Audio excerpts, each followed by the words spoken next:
Birthday party में गए एक युवक को उसी के दोस्तों ने जमकर के पीटा और इतना पीटा कि उसके बाद वो जिंदा ही नहीं हो पाया। ये खबर हम आपको ग्राउंड जीरो से बता रहे हैं और हम ठीक एक एक स्पॉट से आपको रूबरू करवाएंगे और विस्तार से बताएंगे। क्योंकि हमने परिजनों से भी बातचीत की, वहाँ के ग्रामीणों से भी बातचीत की, पुलिस से भी बातचीत करने की कोशिश की और पूरे मामले को अब हम आपको संक्षेप में बताएंगे कि पूरा मामला क्या था। दरअसल आपको बताएं तो विशाल, जिसकी अभी हत्या की गई है, जिसका अभी जो लाश है वो भी यहाँ पर पड़ा हुआ है, वो एक बर्थडे पार्टी में जाता है। विशाल अपनी बर्थडे पार्टी में अपने दोस्तों के साथ जाता है और उसके बाद कुछ लगभग 2 से ढाई घंटे के बाद विशाल घर से उसके कॉल आते हैं। विशाल अपने घर से कॉल तो उठाता है, लेकिन उसके बाद 10 मिनट के बाद जब विशाल अपनी मां को ये बताता है कि मैं 10 मिनट की दूरी पर हूँ, घर में जल्द ही आ जाऊंगा, इसके बाद विशाल का जो फ़ोन है वो लगातार बंद बता रहा था।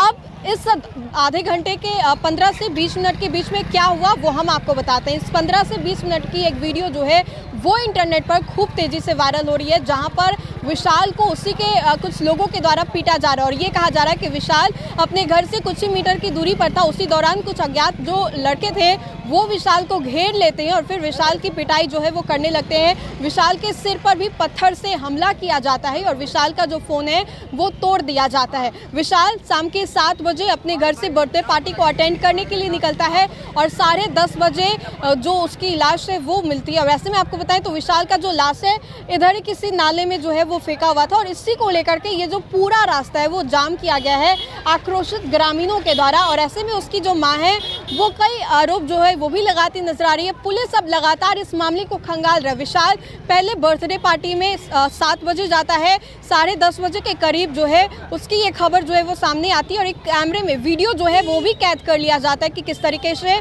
विशाल को कुछ लड़कों के द्वारा बेरहमी से पीटा जा रहा था, उसके सिर पर पत्थर से हमला भी किया गया। ये वीडियो भी हम आपको दिखाते हैं। अब उसके बाद पूरे 3 दिनों के बाद उसका जो लाश है वो नाले से निकाला जाता है, ग्रामीणों के द्वारा ही निकाला जाता है और फिर उसके बाद उसका लाश ठीक सामने भी पड़ा हुआ है, जो कि हम आपको पहले भी दिखा चुके हैं।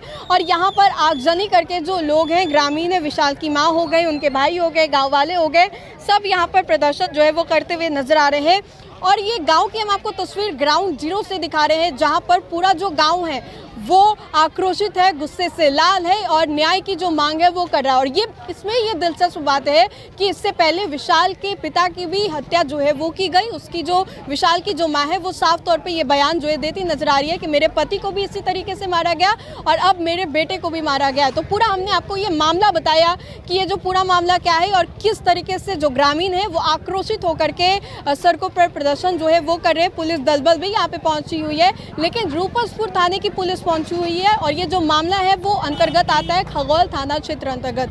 खगौल थाना की जो पुलिस है सूचना के अनुसार अभी तक पहुंची नहीं है यहाँ पर। अब समझिए कि बिहार में आए दिन आपराधिक घटनाएं जो है वो होती रहती हैं। दिन दहाड़े किसी को भी मार देना, गोलियों से छल्ली कर देना, सिर फोड़ देना, मर्डर कर देना, ये घटनाएं जो है वो लगातार सामने आती है। और एक बार फिर से ये जो खबर है खगौल से सामने आई है, कोतवा गांव से सामने आई है, जहां पर एक युवक की पिटाई करके उसकी मौत जो है वो कर दी गई है। तो ग्राउंड जीरो से हम आपको ये खबर बता रहे थे। तो फिलहाल के लिए इस खबर में इतना ही। सहयोगी मंटू के साथ मैं राजनंदिनी, देशवा न्यूज़ पटना।